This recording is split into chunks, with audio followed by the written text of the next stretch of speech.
Joining us now, Politico White House reporter and co-author of Politico's West Wing Playbook newsletter, Eli Stokols, staff writer at The Atlantic and author of Thank You for Your Servitude, Mark Leibovich, and New York Times opinion columnist and co-host of the Matter of Opinion podcast, Lydia Polgren. All right, so Eli, you've got some reporting regarding one of the questions that Karine Jean-Pierre was asked, which is his inner circle too insular? Does he have aides around him that are too closed off and too protective of him, which has been a big criticism of Biden in recent days?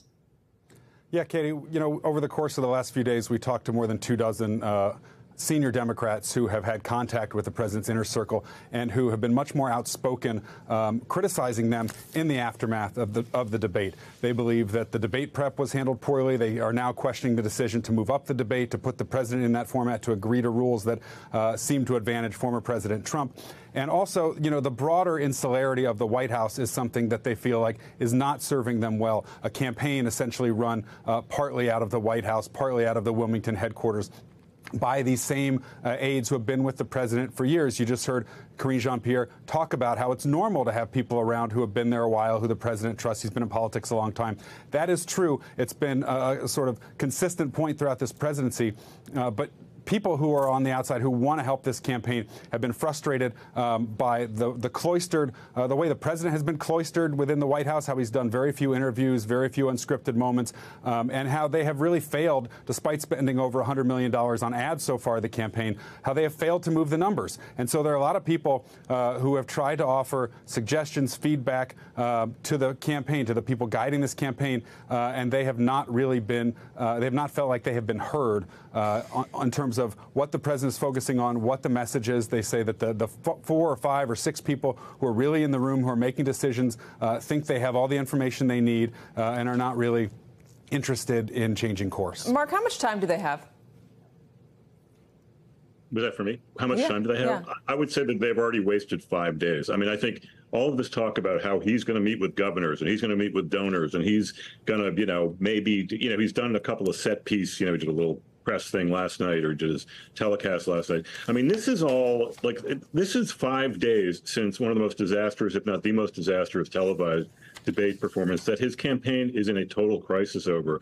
And the fact that the George Stephanopoulos thing, which I think is really the only material thing we're talking about here, is taking place 8 days after that is a real miscalculation on their part.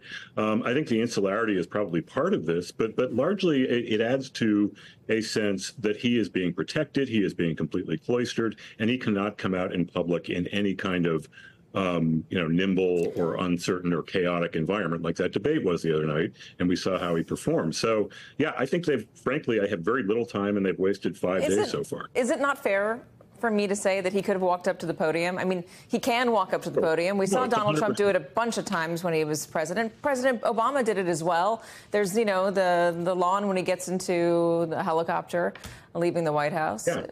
Is it fair to say he should be doing that? No, I mean, 100%. When you said that, I was off camera, but I was nodding, I assure you.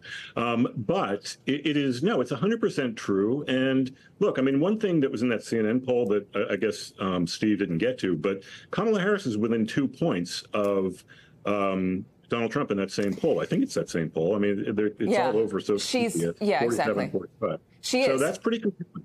And, people assume, Kamala is not a viable alternative. Well, there it is. That's 4 points higher than where Biden is. Well, that's exactly why we're having Lydia on today, because, Lydia, you wrote an op-ed piece about how Kamala does have a chance of winning, that she would be a good candidate. And you make the argument that she has strengths where President Biden has weaknesses. Lay it out for us. Well, I think that this has been presented as a kind of false choice, right, between an open primary and sticking with Biden, which I'm not an open primary, an open convention and sticking with Biden, which is just nuts. President Biden has a vice president. Her name is Kamala Harris. He chose her for a reason. She is actually a pretty talented politician with some unique strengths that are actually very well suited to this moment. This is not some abstract, dream up a candidate who would be the absolute best person. This is a very specific race that is between Kamala Harris, that is between Joe Biden and Donald Trump. And Donald Trump, we know who Donald Trump is. He is a convicted felon. He's a sexual abuser. He is someone who lies, who is a demagogue. And Kamala Harris is a prosecutor. She's someone who has a very long track record of going after people just like Donald Trump. And so I think it's actually pretty surprising that people are casting about looking for some other alternatives. Maybe they're uncomfortable with her gender. Maybe they're uncomfortable with her race. Whatever the reason is, today we now have polling that shows that voters don't seem to share that discomfort. In fact, she's outperforming just about everybody, even Joe Biden. So I think there's a very strong case to be made. In addition, there's a way for Biden to play this that will actually play to his strength and give him a sense of agency in this. You know, this is his chosen vice president. If she is passed over and he ends up not being able to join he ends up not being able to finish the race, what does that say about his choice of Kamala Harris? So I actually think that there are a bunch of very, very strong reasons why she would be a uniquely good candidate in this particular moment for this particular race. She does not poll as well with men as Joe Biden do, but you believe that that is made up thoroughly by the way that she would energize younger voters, black women as well. What is the sort of central issue of this campaign, right? We're talking about women's right to choose. We're talking about bodily autonomy. Someone needs to go out and make that case and bring that fight to Donald Trump, right? This is the man who essentially delivered the Supreme Court that knocked down Roe v. Wade. And this is the biggest, winningest issue that they have. And Joe Biden has not been a strong candidate on this issue.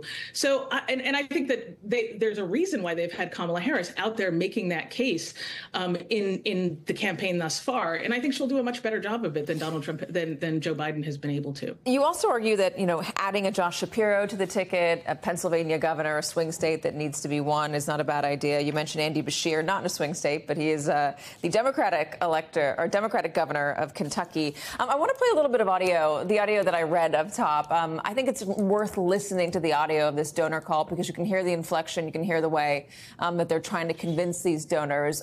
First, I want to play the second soundbite that we were supposed to play up top. This is regarding talk of an open convention. Everyone thinks that it's really easy to just, listen to what the media is saying and all the naysayers, to just all of a sudden, Biden just decides he's not going to run and we can just create a whole new scenario with someone else that we get behind. I have been around this for over 30 years, and I'm telling you, that is so far from the truth. Joe Biden was duly had won the nomination through a primary process where the people chose him. The people of the Democratic Party, and in some cases independents chose him. That was Chris Kolge, who is I believe the DNC finance chair, and Eli Stokols, correct me if I'm wrong there. But I think it's notable that they're just trying to dismiss outright any talk about having a plan B. They're also trying to blame all of the polling troubles that they foresee coming on a media narrative that they called overblown. I spoke with a donor who was on that call, Eli, and they told me that sounded pretty Trumpian. I also spoke to somebody else who has had a meeting with the White House recently, and they said the way that they are projecting this sense of nothing's wrong, the voters are fine, felt Trumpian to them as well. Like, don't believe the evidence of your own eyes.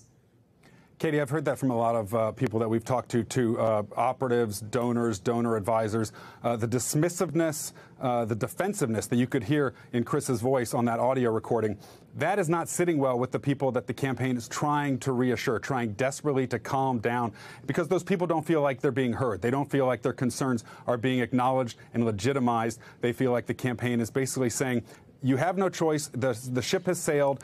There was a primary. I mean, go back to the primary. The Biden operatives and a lot of those senior people worked very hard to make sure that that was not an open primary, that there was uncontested, and that Joe Biden had a straight shot to that nomination, moving the states around, the early states around, et cetera. So we can go back to that. But generally, the way that they are approaching this and trying to sort of just tell donors that this is over with and that your concerns are overblown. A memo was put out by the campaign a day or two after the debate referring to people who were worried about Biden's chances as bedwetters. That has not sat well. And so they have not reassured a lot of these people just yet. At the same time, the White House, the president, has kind of grown more, I think, stubborn in a sense, having the New York Times go out and say, by the editorial board, say that he needs to step aside. I mean, that just sort of hardens Joe Biden's defenses. That chip on his shoulder gets a little bit heavier. And the aides, all the people around him, again, see the elites that have never given Joe Biden his due, telling him to step aside, and they get even more dismissive. And so you kind of have this cycle that is compounding itself where the donors and the people that they need in their corner are less and less reassured. And the president at this point, based on some of the resistance that they are feeling from different areas, feels at this point, I understand, more determined to stay in, although I'm told it still is maybe a more fluid situation than people are letting on publicly. Hey there, MSNBC fans. I'm Luke Russert, and be sure to join me, Rachel Maddow, Jen Psaki, Lawrence O'Donnell, Steve Kornacki, Joy Reid, and many more September 7th in Brooklyn, MSNBC Live Democracy 2024. Click on the link for ticket information. We will see you there.